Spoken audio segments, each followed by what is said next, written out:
Hashtag sorry, not sorry, but welcome back to season 3. Yeah, with a dwellers below, dwellers below. Welcome back to the Dwellers Below. It's been 6 months and we're here to give a check on the state of the game. I'm Dave War. Below me we have the Egg Cousins. We do, in fact. I'm just so used to Zoom calls where everyone has a different ordering of people on the screen, so I had no idea who you were throwing to there. But yeah, good to be back. And to his right, the father of lies. 6 months since we last recorded an episode. Is that what you were getting at? Roughly speaking, yeah. And above Nick. We've got Mulch Cakey in the house. Good to be here, guys. Good to hang out. How's everyone doing? Yeah. How much Warhammer have you been playing? Absolutely fucking none. Slightly more than Nick. Not hard. Egg? A little bit. Mostly painting these days, though. And Dave? About a game a week at the moment. So I'm so jealous. a decent chunk, I'd say. Have you lost a tournament point playing Wood Elves yet? That's the track. Yeah, I've lost four tournament points out of the 6 tournament games I've played with Wood Elves. Right, so on a downward slide into irrelevance then, I guess. Yeah, that's right. I even lost some models to close combat last tournament. It was really shameful. Ew, that doesn't sound. That's not like you. Who are you? Right. What have you done with Dave? Yeah. I want to touch on this game a week thing because there's a time when a game a week for me would have been like unders, like major unders. And now I'm like, a game a week, oh my God. Like if I play a game in for 2 months. It's pretty easy for me to do if it works with looking after my kid, because we've got like 2 clubs going in Sheffield that I can go on a weeknight that are all within 20 minutes public transport from my house, or can host people over pretty regularly, and I'm doing a tournament every 2 months roughly. So it's just a bit easier here, I think, than back home. If I had to take an hour and a half train ride to get a game in, I don't think I'd be playing that much. Are you finding that the games are getting a little bit quicker now that everyone's at least in your patch is getting more games in and has learned the rules a lot more? Stricter? Yeah, much quicker, I would say. The people have stopped having to check what almost any of the special rules do, and most of the spells as well has gotten a lot faster. I think also because I've been playing ogres, the games are quicker because you either have gotten destroyed or you've done a lot of damage by about turn 3, and that speeds things up a lot more than playing Empire and Wood Elves, where you're trying to delay the inevitable for most of the game. I think, yeah, if you're trying to get regular games in like once or twice a week and you can get it down to, the 2.5 kind of hour mark, that seems a lot more manageable because the games that I've played, yeah, they are going, 3 hours plus, set up and, packed down and everything. So breaching into 4 hours, which that becomes a lot harder to kind of squeeze in a weeknight or, in an afternoon. So it's good to hear that it is getting a bit quicker for you. Yeah, much quicker, I'd say. And so today we're to go ahead. Some of it's just discovered we've got a bit of delay going on. I think some of it's also intent as well, where if you're trying to hang out and chat the whole way through the game, it is just going to spill out and take all that extra time, even once you've got the rules down, and then you have to adopt a bit more of that time limit tournament game mindset almost, even for club games, to get them done quickly. If you're playing the full 6 turns and scrapping for every point rather than playing until there's a clear result. All right. Yeah, your mic's stuff, so I'm going to take over talking while you fix that because that was horrendous. I think it's... All right, how about this? Yeah, that seems better. Just make sure you're not knocking it. But yeah, I think it's important what you said there is that if you're trying to be too social and have a good time, it is just going to take way too long. I think it's very important that if we're just going to play games, we need to just head down, move your models, like think of it at Kings of War game. I do things in my turn, you do things in your turn, and we just the interaction. You just cut that shit out. That's like of the 4 hours, like you said, that's like 2 hours just gone. Get rid of that shit. To be fair, most of my games have been played against. Yeah, I mean, you could James, really so- just I assume that's what Dave does with his Wood Elves. Interaction? None of that. No, you have loads of time because there's no combat. All they're doing is moving slowly through forests and not reaching you. You got lots and of time taking to their ask models about a lot. off. Yeah, it's really fast. I think I got one of my tournament games done in an hour Jesus. because his combat I mean, dwarves just couldn't get to me, basically. I've definitely done that before, and it's never been a particularly pleasant experience for my opponent. No, you feel bad. Yeah. but that So- just fits in more time for socializing. With yeah. with people other than your opponent. Other than your opponent. Because Yeah. we don't want to socialize with our opponents. Dave, did you buy any of your opponents a beer after their crushing defeats? So none of the venues I've been playing at have had a liquor license. And so no beers have been had. And to be honest, these days after an event is done, I'm usually rushing home to relieve my partner from childing rather than going out for a drink afterwards. So it's been, limited opportunities, but I have offered them a Coke, which is about as exciting as it gets. It's a little bit different. Well, that than back in explains the why day. the game goes so quickly. Yes, yeah. There haven't Yeah, if been you're not- 7 pints.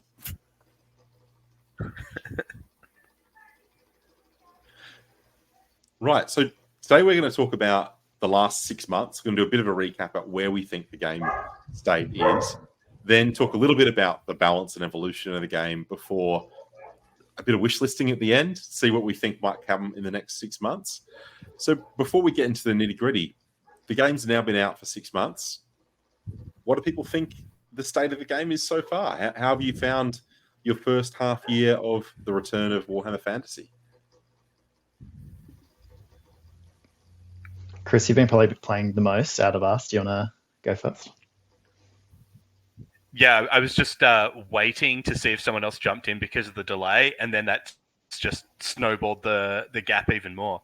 Beta testing is going really well. I'm a big fan of this approach of release a kind of unpolished product and let the community do a lot of your work for you. And I feel like the community's done a really good job in identifying lots of the little inconsistencies or mistakes in the rules writing. We've got a lot more clarity now. We've had a couple of rounds of FAQs and several pages of erratas for a brand new rules book. So I think that shows really well how good a job the community's been doing, and speaks a little bit poorly of some of the preparation before the release, and we saw that with the model rollout as well. But I think that what's happened since then has been really good. We've got loads of people playing the game, a lot of excitement about it, and I've been finding the games really fun. And as much as I'll complain about the rule set or the index in the rulebook, I've just been having loads of fun with the game, more so than I have with games that I think maybe even have a better rule set. And so, I've been very happy with the progression over the last 6 months. How's your experience been, Lockie, now that you've been getting some games in? Yeah, it's good. I also quite like the approach from the community, which is like, you ask lots of obscure edge case questions in the hope that you get a favorable ruling. That's my favorite approach at a tournament, favorite approach to rules writing. Several pages of erratas, but also several pages of FAQs masquerading as erratas because they're just balance changes in FAQ form. Yeah. It's an interesting way to run your game. I think this is a good example of why living rule books should be a thing, because then you can quickly easily go in and edit and keep a database or a log of what all the major changes are. But of course, you can't charge True. fees for that. I'm waiting for like an FAQ question that literally says like, are Wood Elf shooting gun lines too strong? ? And then the answer will be yes. And so the following changes are made to the rule book. This thing points up. This thing ballistic skill down, and it's literally just hidden away in the middle of the FAQ as if someone actually sent them a question saying, "I would have too good." With a I mean- preamble that says we're not doing a balance update. Yeah, correct. And the best it might bit be of worth a this- try. The best bit of this is all going to be when people turn up to play a game against someone, and one of them's playing the rules that are in the expensive rulebooks that have been published, and the other one is up to date on all of the FAQs and errata, and they're just going to be playing totally different lists that work in different ways and have potentially quite different ideas about how the rules work on the table.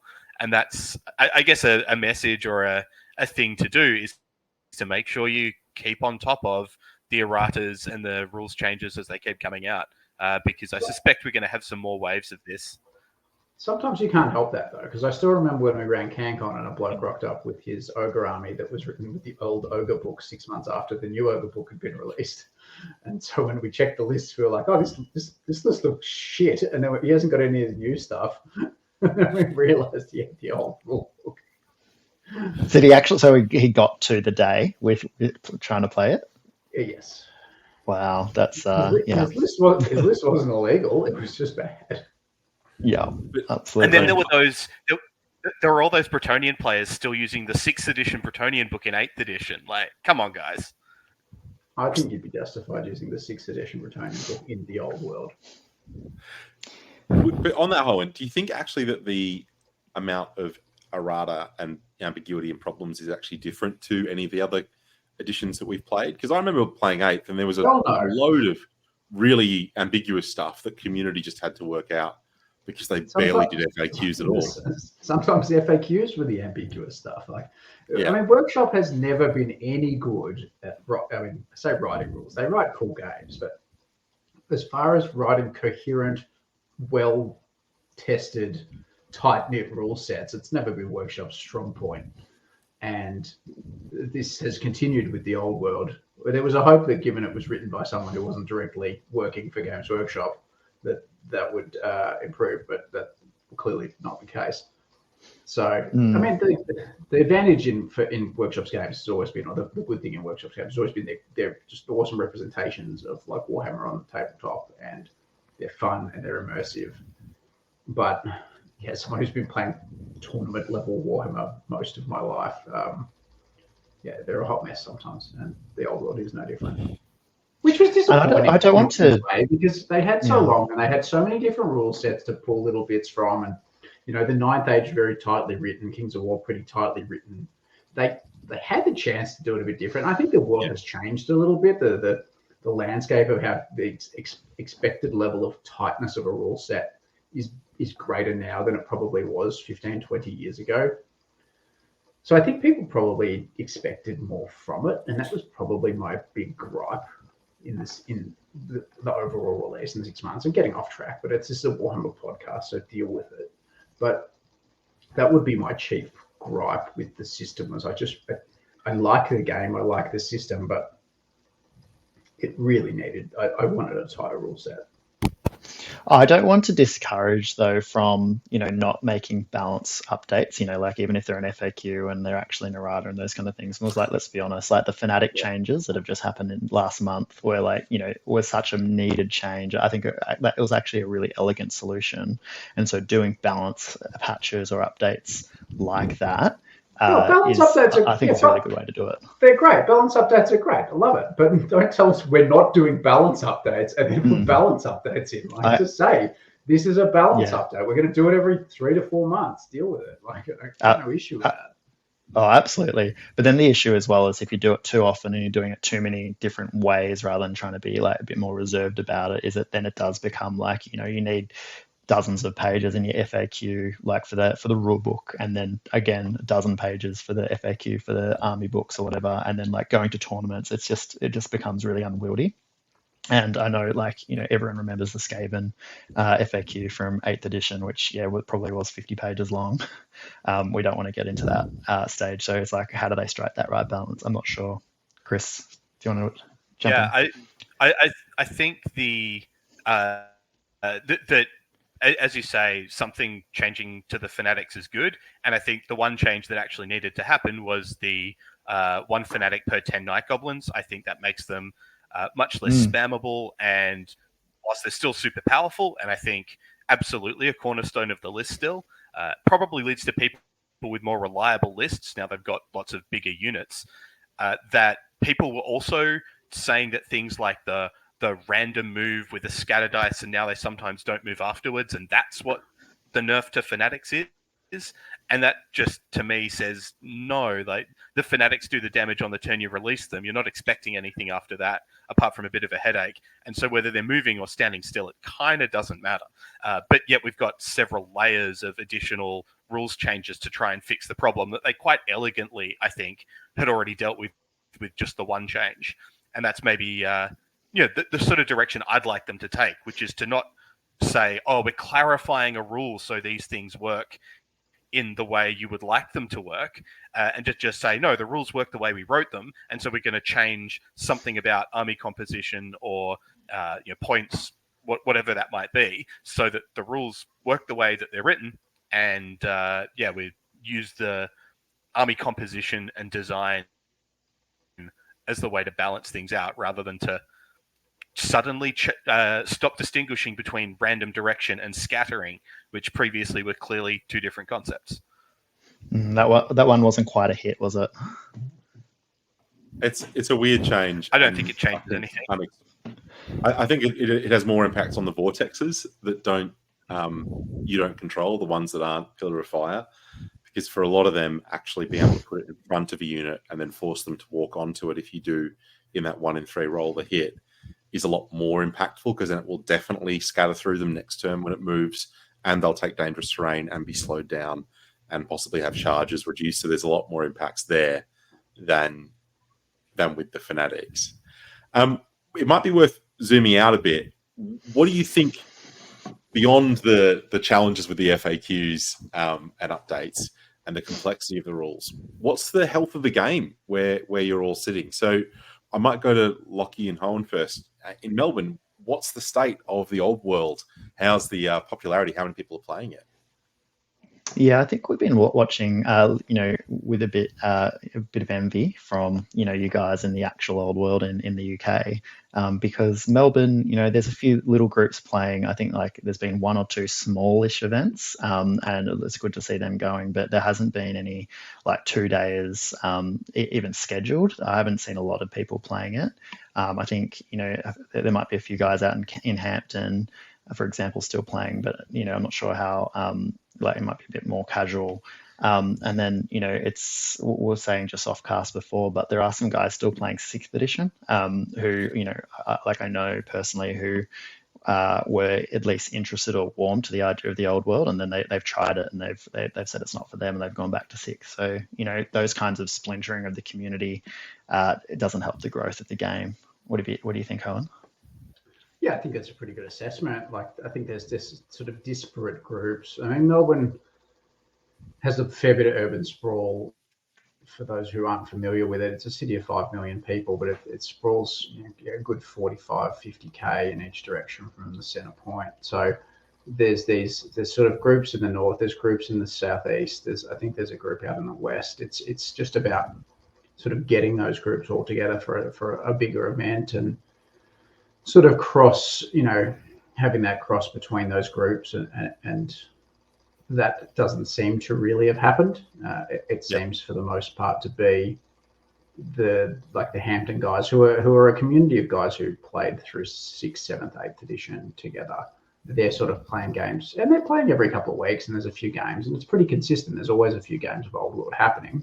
And I've been down there a couple of times for games, but it's not going beyond that into people visiting other clubs on the weeks their clubs aren't playing, or clubs running their own events on a semi-regular basis. So that's probably what we're really lacking is a regularity of events. There's been, I think, 2 events in the last few months, but realistically, that's probably the only events we've had in a good 4 or 5 months. I mean, I'm not playing as many games as I want. I'm not as connected to the community as I have been or would like to be.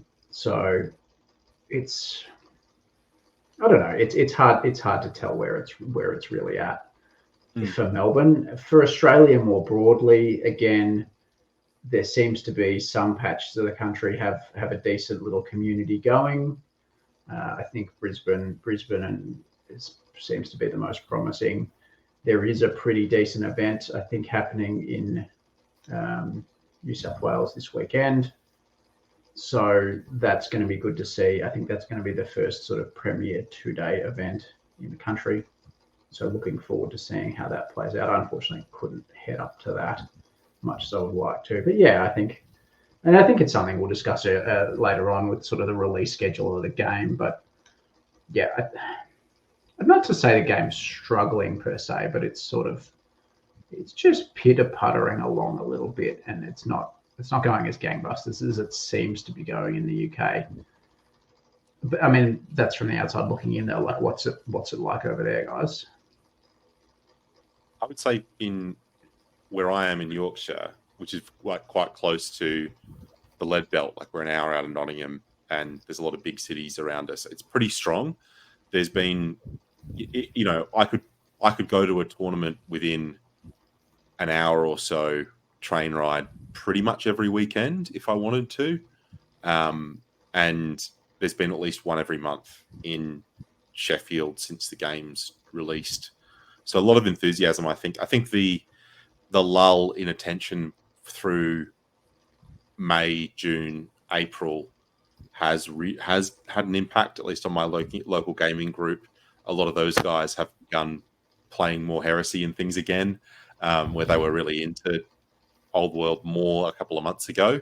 So it's slowed down a bit, but I don't think it's gone away, at least so far. You're still getting 12 to sort of 16 players every week at the club playing Old World down at Patriot Games or whatever. So it's still relatively popular. How about you Chris?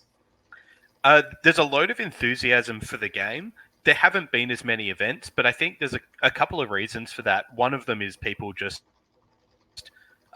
putting armies together and painting them. Takes a long time, unfortunately. Not everyone, and especially for new players, and if events have painting requirements, or even if it's a perceived requirement or barrier to entry, it just means that the time to sort of onboard someone from starting playing Old Worlds to playing at an event and feeling comfortable in their rules knowledge to play at an event as well can be a bit tricky. There's been quite a few small events in Scotland. I know Aberdeen's been having monthly events with 8 or 10 players.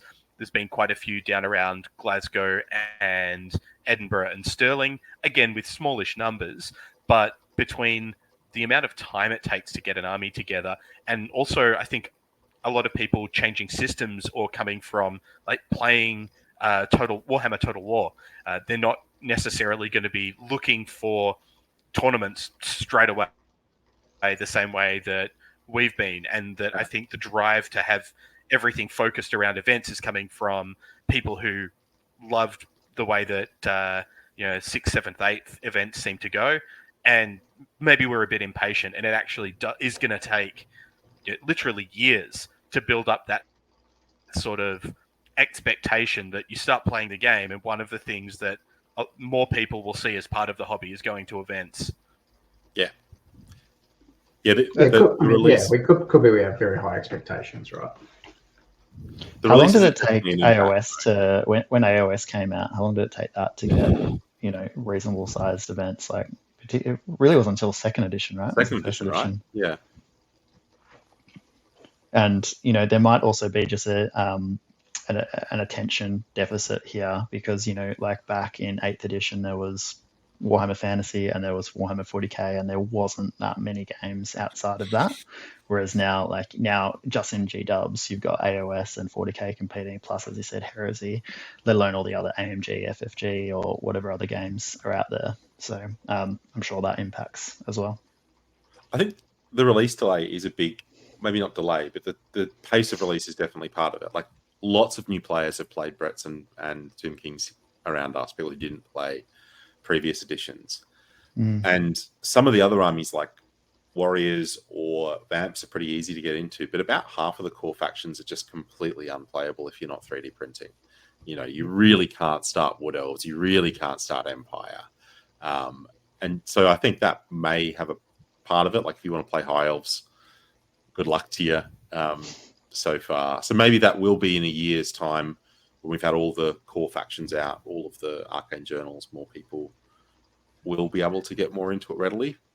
It's a difficult proposition, right? Because we live in a world where people like new shiny syndrome is massive, right? Yeah. People like the new shiny thing, and people were gangbusters for Tomb Kings and Bretts because that was about as new and shiny as Old World could get, because those things hadn't had releases in forever, particularly Bretts. So it was always going to be a difficult task for Workshop to pitch the releases in a way that keeps things new and fresh for what is essentially old IP. And I feel bad saying it because I strongly dislike the Age of Sigmar IP by comparison to the Old World and Warhammer Fantasy IP, but it definitely brings in, like, the advantage Age of Sigmar has is there's new fancy syndrome, like easy.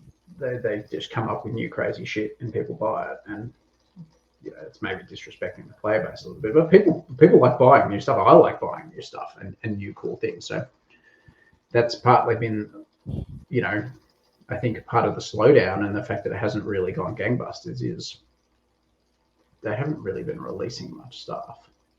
I mean, conversely, the stuff they've been releasing has been selling out. Like they're not struggling to sell the models that they're releasing by any stretch of the imagination. At least here, it seems like. Is that because they're doing limited runs of things? Like, they're probably they might be like really carefully monitoring like how much they're sending out, at least at first, because of the risk. Possibly, yeah, possibly. I mean, they've been pretty conservative with their releases for specialist stuff for all their games recently. Trying to get kill team releases in the last year has been pulling teeth. So that could be part of it. I don't know. Do any of you know how it's going over in the States? In terms of like, have there been any big events over there? Are we aware of? There's definitely, and you see this with like all the YouTube channels. There are so many like battle reports and tournament report channels on YouTube that the algorithm's doing some good work. I keep getting fed like it seems like a new channel every day. So and quite a few of those are people going to events. That's where I hear most of the stuff about US events from. And it seems like, again, size of events, maybe not so big, but lots of one-day events, lots of smallish events, enough to kind of cut your teeth on. There's one event coming up in Scotland in a few months, actually, which will be possibly the first 6-game event. So we can finally get some real data about an actual tournament instead of these merely 5-game events that we've been having to use as proxy for proper evidence about the strength of relative factions. It's interesting you say that, because I mean the thing I have seen is a lot more one-day events than we ever had for fantasy. I remember back in when we were playing 8th edition, you actually really struggled to get people to go to one-day events. People were much more interested in signing up for 2 days, 5, but preferably 6 games. Whereas I think here, the majority, like 2 out of 3 of the tournaments locally have been 1 days rather than 2. So I would much rather actually, particularly these days, play a 1-day event. But I have this thing about 3 games, and this is not just for Warhammer, but it's for any system. 3-game events, I don't feel like there's a clear winner, or I don't feel satisfied after 3 games. Just, I think that's just like a competitive side of me that just I want a clear winner after. I like 4 games, in other systems, but 3 games doesn't quite scratch that itch. You know what I mean? In terms of you often won't get, unless there's only 8 players, of course, you often won't get the 2 top players actually playing against each other, and then they'll just end up first, second, and third, and that feels a little bit unsatisfying to me. So I don't know how to solve that because time's an issue. ripping us solidly off topic, because that's what we do. It's a podcast. This is sort of something I want to explore, because it's something I've thought about. Is why do we think the preference is now for 1 days? Because you're right. And I don't know if it's just has the demographic changed. Obviously, my demographic has changed. I'm now not an early 20s university student, much as you guys may cling to your lives within universities with your academic careers. I'm now an adult with a job.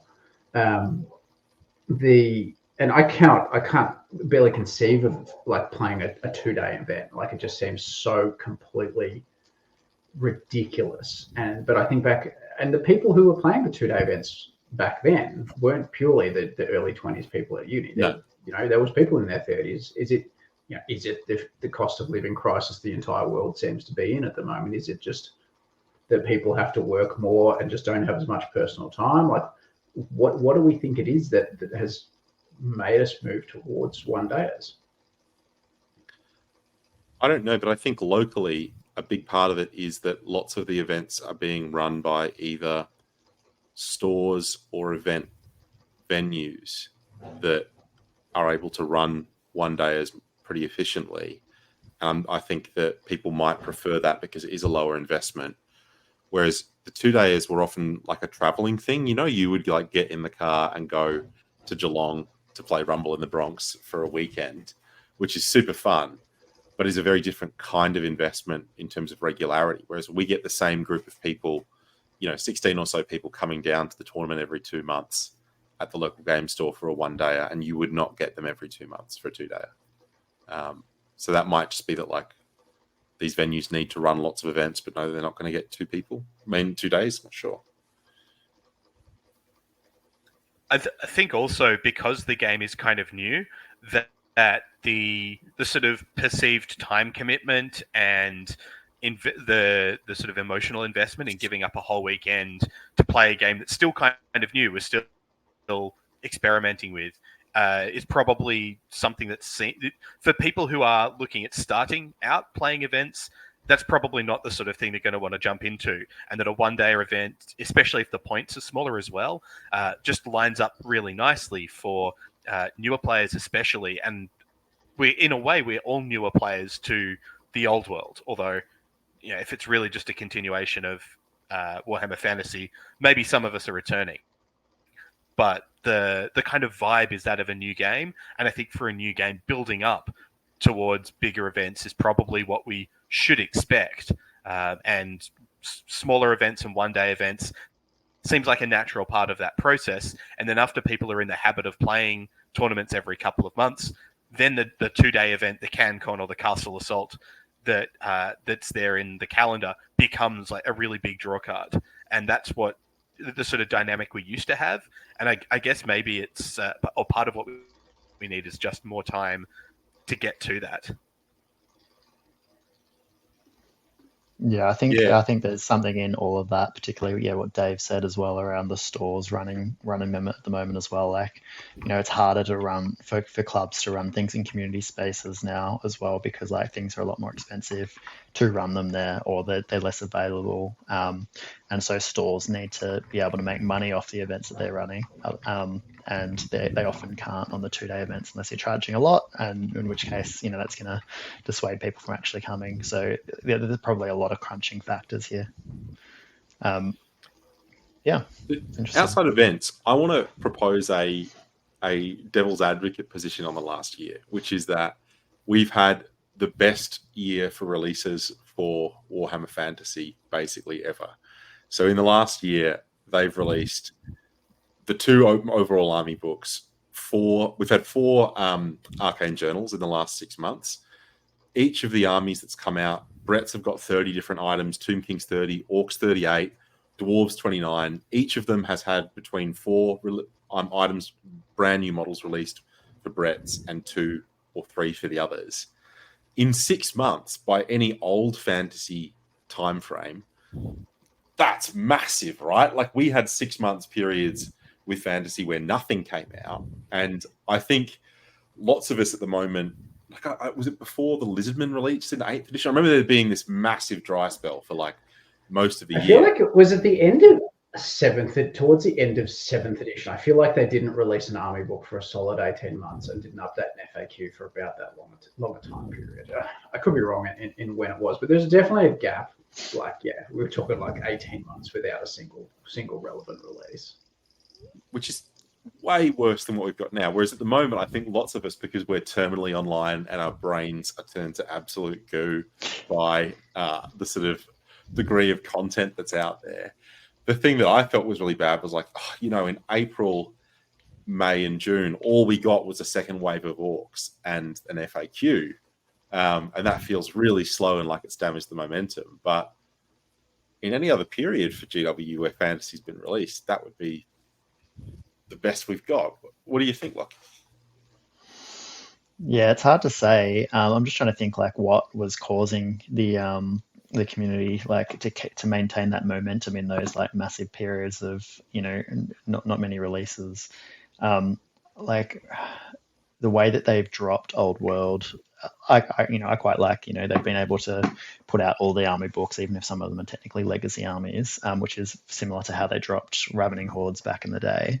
And yeah, it's tricky. Like you're almost going from 0 to 100 really quickly, and that's where the momentum has been hard to go from, rather than like at the end of 6th, people are playing 6th and then they just transition into 7th and then so on into 8th edition. But when you're not playing anything and then you're trying to go full scale, that's probably where it hurts, despite what you're saying about the release schedule being actually, if you think about it, quite good. Does that make sense?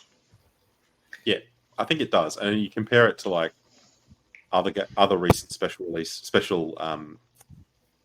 games releases, like the Legion Imperialis has had way more releases than Fantasy has. Heresy has just had 2 complete brand new army refreshes in the last 6 months. We've not had that level of scale, but it has felt slower. I don't know, Chris. What do you reckon? Do you reckon we're expecting too much, or this is just the new world that we live in? So I think, yes, we are expecting too much, and that I think if there was the kind of rate of releases that we see in some other games, new factions or new rule books coming out every month, as it seems to be for like Age of Sigmar and 40k.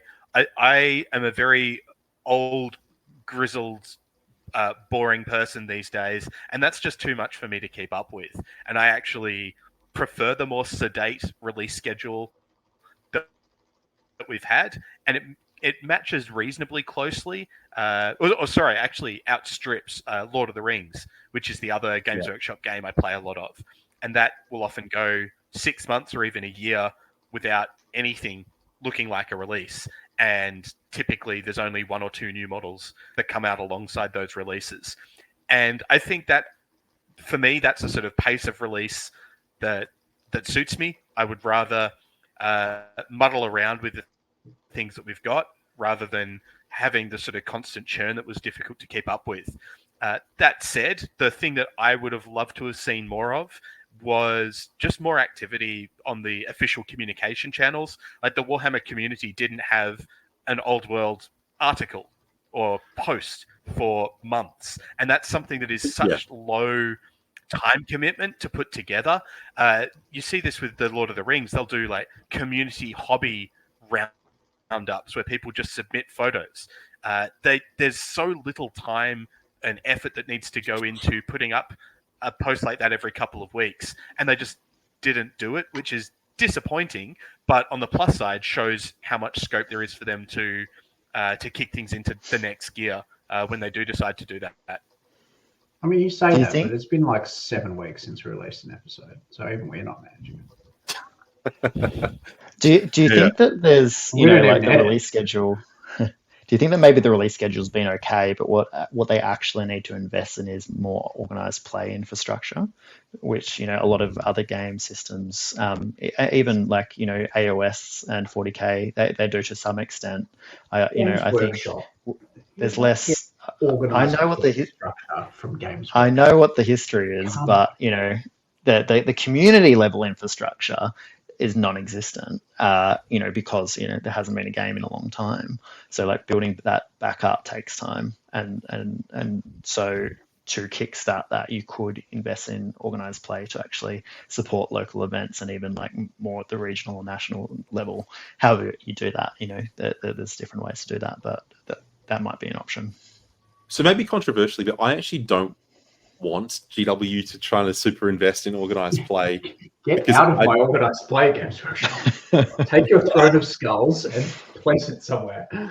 Yeah, like I think it's good that they do their events at Warhammer World or whatever. And that's not a bad thing. But I think the independent scene. Yeah, I mean, a shout out to Steve Wren.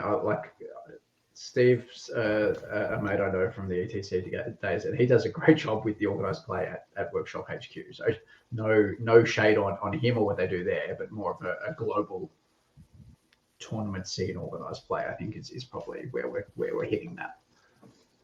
Yeah, I think what probably needs to happen is more, like Chris says, more attention to the game from Games Workshop. So, for example, for Necromunda, they release these almanacs that have a small special rule or some other different way to play every month or two. They do similar things with like single battle scenarios for Horus Heresy on Warcom. And even when the release schedule isn't primed with a bunch of models, it does feel a bit more like the attention's there. So maybe that's what's needed, or actually not just doing all of the releases in one big go, these like 2 waves for the main armies, but like putting more stuff out. If you look at the year and you say, hey, we're going to release nothing from, mid-April through till mid to late July, maybe just spread some of the releases out a bit more so there is that constant feeling like stuff is coming through. I think that's a good take, and it mirrors where I'm at with it. Is I don't think the amount of releases has been bad, although I probably did say that earlier. I think the way it just feels to me, and this could just be my perception, is that it doesn't feel like it's building. It feels like it's waning. It feels like we hit a big peak, obviously, in a release, and there's always going to be the big release hype, but it doesn't feel like we're building up the releases and the game. It feels like things are slowing down, and that just could be my perception. And it seems like the objectively from what you said, the release schedule is actually pretty good. But it just feels like we started with 2 Arcane Journals, and then we got a 3rd one straight away, and then we had a big gap, and now we've got 1, and we don't really know what's going to be next. And there was that leaked PowerPoint slide that someone had fake made that had the release schedule, and it had we're going to be doing things in sets of 2.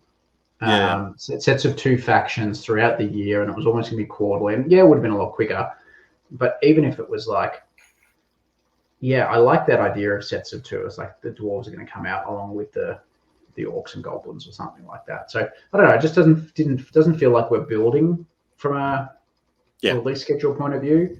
It feels like we've kind of faded a bit, but that could just be a perception issue, and us having far too. I wonder if a big part of the reason there's that kind of perception and feeling might be not so much because of the speed of releases, but because of what's kind of missing. So normally when you get a new edition of the game, you're going to have model ranges available. You're going to have people who have been playing already and are adapting to the new game, whereas or to the new edition. Whereas here it's we get all of these PDS for loads of different armies that we're told not to play, and we get the kind of core rules for a bunch of armies that you can't buy the models for. And so it's not so much that the pace is slow objectively, but that there's so many things missing that it feels like it's going to take quite a long for them to plug those holes. And maybe that's part of where there's this feeling that the game is not getting the same attention that it did a little while back, at least from Games Workshop, because I know Rob and Val at the Squarebase podcast went into this the other day. There's so much content being created, so much attention to the game in the community or online, well beyond Games Workshop. And so, maybe we need to rely less on the official channels for building that hype and excitement, and also, I guess, for getting one's models. I mean, that's always been GW's model, though, as well, that they, want the super users or whatever you might call them, the podcasters. Let other people do their advertising for them. 100%. It's so much cheaper. I'd like to give someone an army book and, every few months and get them to, advertise or market your games for you. And a lot of people do a lot of great jobs. Like Rob, probably not us, but Ain't no one giving us no rule book. Shout out to your local broadcast. Keeping Warhammer moving since 2000 and something.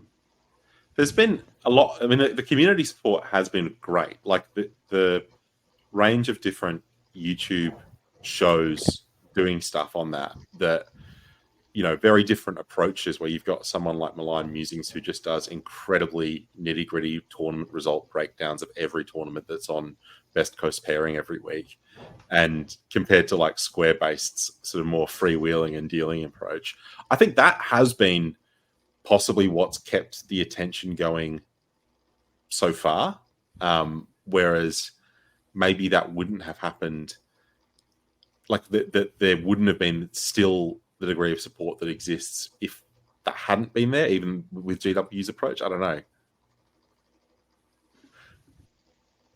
It might could do a whole episode. Could do a whole episode on like, where would Games Workshop be as a company without the free advertising of community podcasts and YouTube shows? Like, not just like a Warhammer agnostic one, like not just Warhammer specific one. You could just do a game agnostic one, because it'd be an interesting thought exercise. Maybe not for today. I know we're getting off topic, but that's maybe a little bit too off topic even for us. Well, I like the way this conversation's going. I mean, I'd pose a question and be like, what more could GW do? Even simple little things to help keep the momentum, or make it, to your point, Nick, make it feel like it's growing towards something rather than kind of wavering and kind of, being a bit of a more negative trajectory.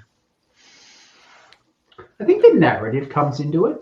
Sorry, Dave, I know you were trying to get us back on topic, but the narrative comes into it a little bit as well. We had a narrative reset with Old World. It took us back to a certain point in time, and get more of a story going. Have some story highlights in those intervening periods. Is there a global campaign around the corner, or some kind of campaign supplement that we're going to get that we can build towards? Just a little teaser, something to get people salivating. There's not been a lot in the Arcane journals. They're pretty light on fluff, actually, on backstory. And we had one Black Library book, Lords of the Lance, that got released when the game came out, which was quite controversial, partly because they had women as knights and things like that lots of troglodytes were deeply unhappy with. But I think that the lack of Dave getting us cancelled. Oh, who cares? So be it. So be it. If you're going to have that opinion, cancel away. Yeah, exactly. But I think the fact that there hasn't been more backstory fluff stuff is a downside. Like that, it hasn't felt like we've really got the sense of this pre-Great War Against Chaos world being filled out so far. And they hyped that, right? Like they hyped that as part of this is the new setting. We're exploring this. We can explore the new fluff. We can explore the old new fluff. And it just doesn't feel like it's happened. I don't know, maybe it's coming. Maybe again our expectations are too high, but I don't feel like each release is in any way moving the narrative. And I think they have the opportunity to do that because they reset to this earlier narrative. But I mean, a lot of people don't care about that. There's a time when I wouldn't have cared about that. I absolutely don't care about the fluff. Any book that I've read, bought, whether it's an army book or a rule book or anything like that, just like completely flip through the fluff. Don't care. Just want to get to the rules. So, but I might be in the minority there. Wrong. I think it's wrong. I'm absolutely on board with Lockie on this. It's never been the story that's got me engaged in Warhammer. If you want fantasy fiction, there's loads out there. We could recommend dozens of books that are probably going to be more engaging reads than a Warhammer novel, but it's getting to then play in that sandbox afterwards that is something that you do get with Warhammer. But also, like I was saying before, with the kinds of posts and like the Warhammer community stream that could be used more effectively, things like expanding the story, getting more novels or short stories out there.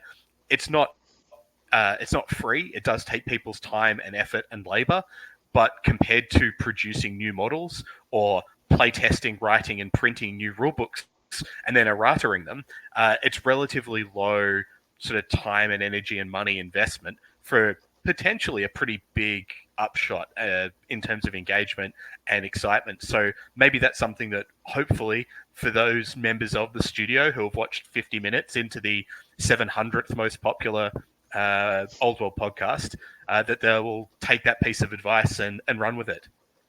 So I really strongly disagree with this idea that it's not, the fluff doesn't matter that much, because I think when you look at the other successful specialist games, Horus Heresy is 100% pushed by the narrative.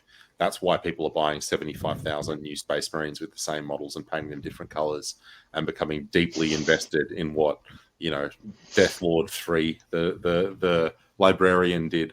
And I think you see that with lots of these games, actually, is that the most popular content, as they discuss on the most recent Squarebase show, by a huge margin, is lore material on YouTube.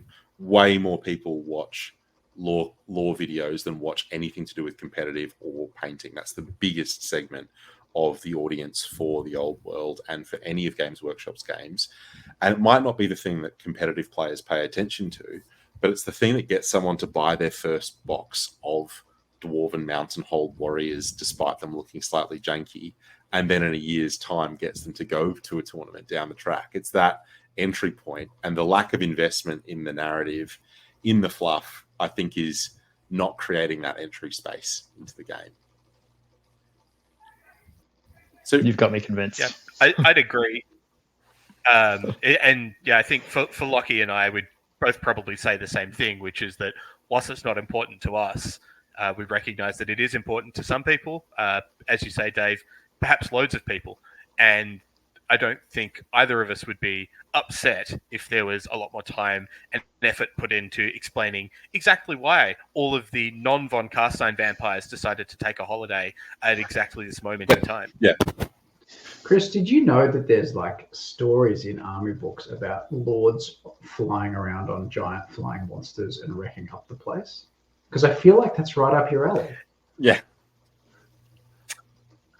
Yeah, but I also have been reading lots of stories about people doing that on the table, and apparently that's not quite as much fun in practice as it might seem like in the stories.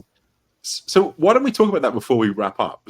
Is the game balance, the current state of the game, or the evolution of the play, had an impact on its popularity? Because I think where lots of people predicted the game was going to be 6 months in, I think a lot of it is true in that, like, big monsters are very strong, but a lot of it's not. Big monsters flying around are not the strongest thing in all games, and lots of other builds that people didn't expect are quite good. I think what people have predicted has come true, which is that, generally speaking, infantry-based combat armies are not a competitive part of the game. What do you think about the state of the play at the more pointy end? Is that part of the picture? Like, are you, Nick? I think I can't really speak to it because I just haven't played enough games and probably haven't been absorbing enough content to really speak to it. I think, I agree that, like, it was pretty clear from the outset that infantry were pretty naff, and that's disappointing because I think actually something people like about Warhammer is its infantry. Yeah, and it's a rank and flank. For all that everyone's like, oh, I want to play a rank and flank game there, then everyone runs around a bunch of skirmishing archers and dragons. So yeah, it is a shame that infantry are a little bit on the naff side. We'll see more infantry now that fanatics need 10 goblins per fanatic. We'll get a bit more infantry on the board that way. But yeah, I think it's probably something that you and Chris can speak to better. I'll just say, though, just in terms of perceptions, it is quite funny that infantry isn't the strongest, and there's not lots of reasons for that. I think the big one is that Swift Stride is so powerful, but one of the early things, and I think that this perception has carried over for a lot of people who might not have dived in as deep as they would have otherwise, is the perception of Linehammer, which was very, in January, February, was like a massive, massive deal with like, that the idea that you just run massive lines of Chaos Warriors or Dwarves with great weapons and things like that and just like wreck everyone because everyone gets to attack. And I do think that perception, even if it's untrue in terms of the impact of the game, has probably pushed people away, which is a bit weird to think about. Yeah, I don't know if the line hammer itself is the perception that's potentially an issue, but I definitely agree that the perception of what the game is like, especially at events, is not necessarily great. And there's lots of people, especially online, happy to complain about game balance and rules writing, and we've done that quite a bit already today. That's probably not helping that perception. But I think the reality when you actually go to events is that, at least in my experience, relatively few people are even pushing the limits of what you can take. And so after you've maybe had to play against a super strong list once, you end up getting to play against more reasonable things for the rest of the event. And even though the people who are taking those super strong lists are mostly extremely lovely people to spend 2.5 or possibly 1 hour, if it's Dave, alongside. And I guess the other thing to say about the overall game balance as a whole is that I think, generally speaking, the community and the pundits have just kind of been wrong about their sort of blanket statements. As Dave was saying before, dragons are really strong, but dragon lists aren't omnipresent, and they're not even what's doing a lot of the winning. And that ballistic skill shooting in the form of, partial ballistic skill shooting, Wood Elf and Empire gun lines seem to be doing quite well, and that it turns out that actually just totally different things to what people thought were going to be a real problem are actually what's doing the best at the moment. And so that suggests either that the game will be cyclical, there'll be different things that will rise and fall in strength and popularity, or that we just haven't explored all of the good things you can be doing yet, and that we shouldn't be assuming that evolution has finished at this point in time. Would you like to see a big balance update, say, Lockie? Like, would you like them to come in? It's 6 months now. They've said, we've had this we've got a good sense of where a lot of the stuff plays. Now it's time to make some big points changes. Dragons go up 100 points, or make some rules changes. Say, ridden monsters have to use the saves of the monster and not of the rider, or something like that. Yeah, we touched a bit on this last cast, I think, so 7 weeks ago or whatever it might have been, just in terms of like the right balance in balancing things and like the right timing, because there's such a big investment in people creating an army, and then if they paint up an army, it takes them 6 months, as it does for someone like me, and then the rules completely change, your army gets invalidated or things like that. That's a real big feels bad. So I think they just need to definitely have regular updates, but like they need to measure themselves about like how hard they go. I'd much prefer them do smaller updates on things rather than like be too heavy-handed. Things like the Fnatic change, I think, is the best example of something that's very elegant, that makes sense, but is not, if you're playing Fnatics and you want to play them, then you can still keep playing them. It's just they've brought in the line slightly. So I wouldn't say dragons going up hundreds of points each, for example. It would probably would be the best change. At least maybe go 50 points up, at least to start with, and then we'll iterate that. That's the approach that I'd want to see.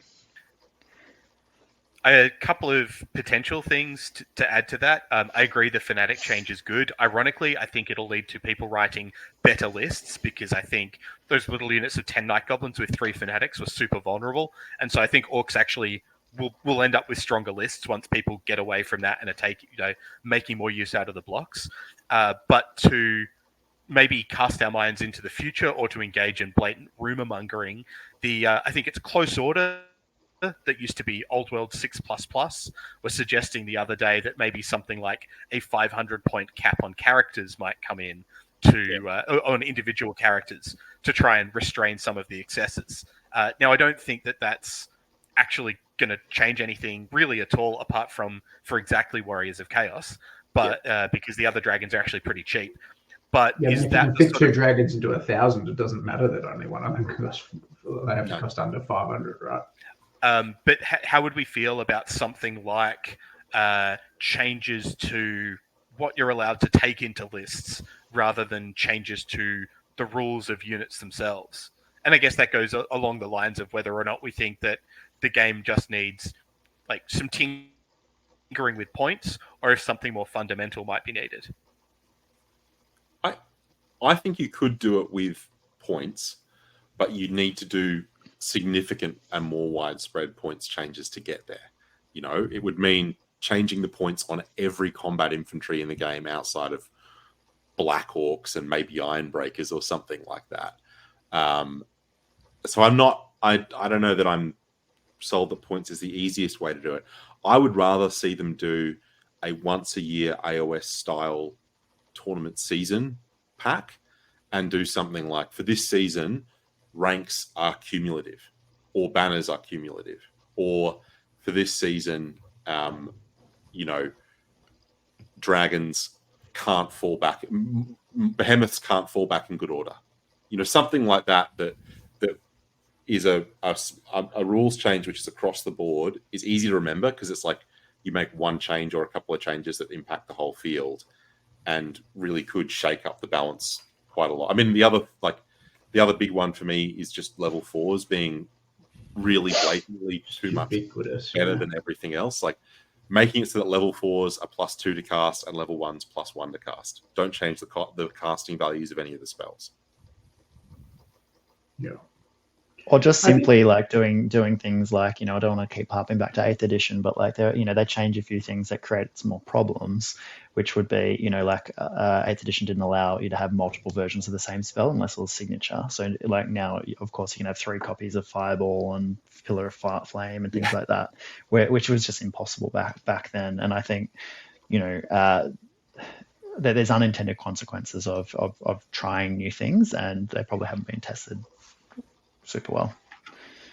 I think there's room as well. We talked about non-change without changing the rules. How do they affect balance? And I think you mentioned like wholesale points changes, Dave, but I think they can also have a good look at unit sizes and minimum unit sizes, because there's some really stupid minimum unit sizes. Like I'm being really and I'm not, because I think Dragonogers, Wood Elf, like archers, like. In what world did they think it was a good idea to make units of 1 Dragon Ogre or units of 5 core Wood Elf archers? Like it's silly. And so I think they could do a lot of cleanup around that wouldn't necessarily change the points of things, but would actually make things a little bit less, a little bit less spammy, a little bit more. You have to invest more points into these units, because it's hard to catch a unit of Wood Elf archers. But if the unit's twice as big, there's twice the payoff when you do catch it. I think it's a very delicate one, because to say if Wood Elf archers went to units of 10, you would take 1 unit of 10 that you're required to take and none ever again, because they can't shoot in the second rank in this edition unless they don't move, and then you get half the shots. And so your efficiency halves basically to get this off the same frontage. And so those changes, I think you can do them. Like they did this with Custodes in 40k. They limited their maximum size from 10 to 5. And the army like halved in power immediately, because suddenly these big blocks that you could buff became only tiny blocks. I think that would be a good way to do it, but you'd want to play test it quite carefully, because I think it's a lot harder to do as well, because it's like more piecemeal. Like you'd need to have every unit under the microscope and say like, is this the right amount, like minimum or not? Which it's easy to say for Dragon Ogres and the Wood Elves, but like do you need to do that to every unit? And that takes probably significant investment of time. Another potential wrinkle is whether or not we're always playing at 2,000 points. So individual Dragon Ogres make perfect sense at like 750 points if you're playing a super small game when you're getting started. And those kind of that level of silliness becomes more apparent the bigger the games we are playing. Something else that I guess might be another option is to play different point sizes. Different things will become more or less powerful without actually having to change anything fundamental. And my personal favorite would be different and better scenarios. I not a big fan of the current ones, and I think you can write a scenario pack in a way that would encourage infantry more, maybe disadvantage some of the things that are currently particularly powerful. And as Dave was saying, you could update that or change that on a sort of seasonal basis. But again, requires a whole bunch of time put into playtesting and thinking through how those unintended consequences, as Lucky was saying, might play out. Yeah. Well, any other final thoughts on what you'd like to see in the next 6 months beyond what we've talked about? Is there anything else that you'd hope to see come out in the game, Nick?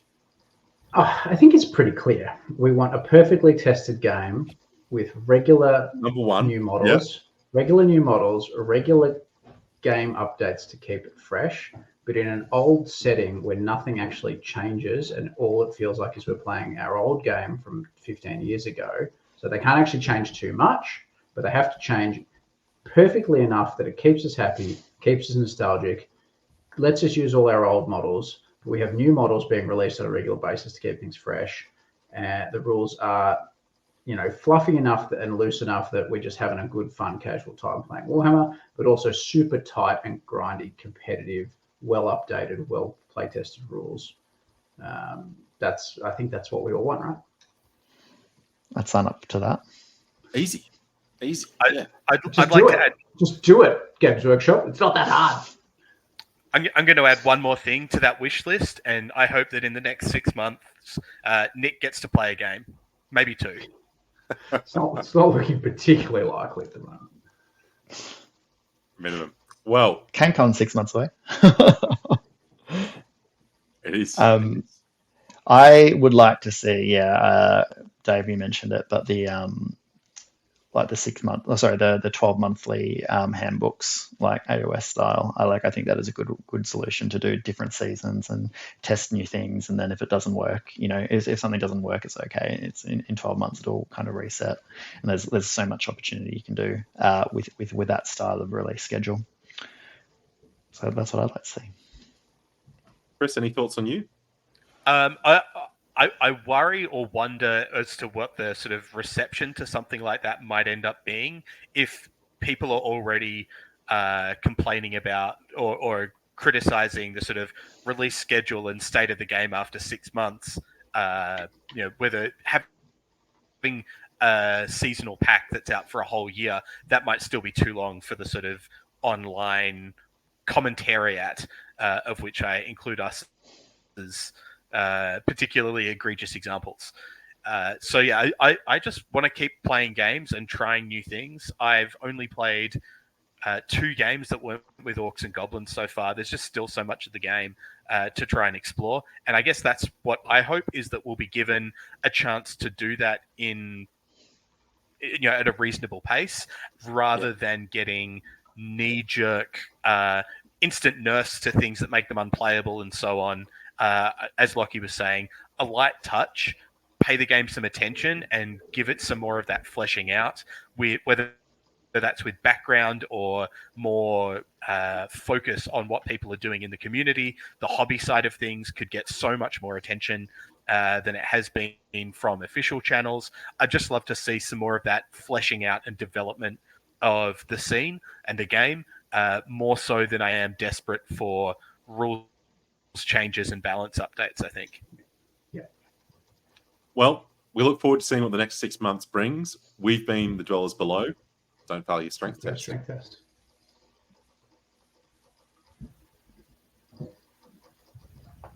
And